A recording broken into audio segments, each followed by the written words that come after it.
So I've been to Kroger, I've been to Target, I've been to Walmart, I've been to Aldi, Food Lion, Piggly Wiggly, Whole Foods, and Fresh Thyme.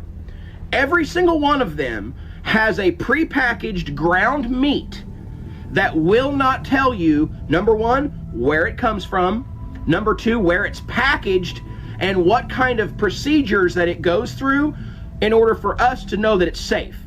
If you ask them behind the counter, they're going to tell you there's a thing on the back, scan it with your phone, and it's going to take you to a website that the FDA has put out there.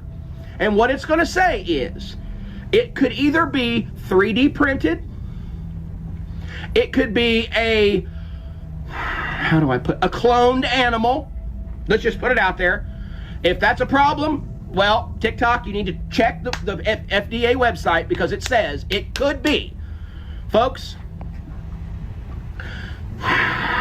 these three companies have officially sold lab-grown food to consumers, likely unknowingly. Unless you're super researching all the time, you would have no idea you consumed some lab-grown stuff. Listen to this so that you can be informed and consume more of it in the future if you want, or avoid it entirely. First, we have Breyers, which I wasn't surprised, because I do know that there's many different ice cream brands out there that legally can't call themselves ice cream because they don't have enough actual dairy in the product. But in this case, they call it an animal-free dairy dessert. And they made it using, they don't call it lab-grown, of course. They call it precision fermentation, and that precision fermentation happens in a laboratory. Next, we have Starbucks, who in 2021 in Seattle tested at 2 different stores lab-grown milk, just to put the feelers out there, see how people react to it. And again, this is what they call it, precision fermentation. You got to watch out. It's the same thing with GMO stuff now. They don't call it GMO, they call it biofortified. And then of course you have one of people's favorite mega corporations who love water and our access to water, Nestle. Now in late 2022, Nestle launched a test product called Cowabunga,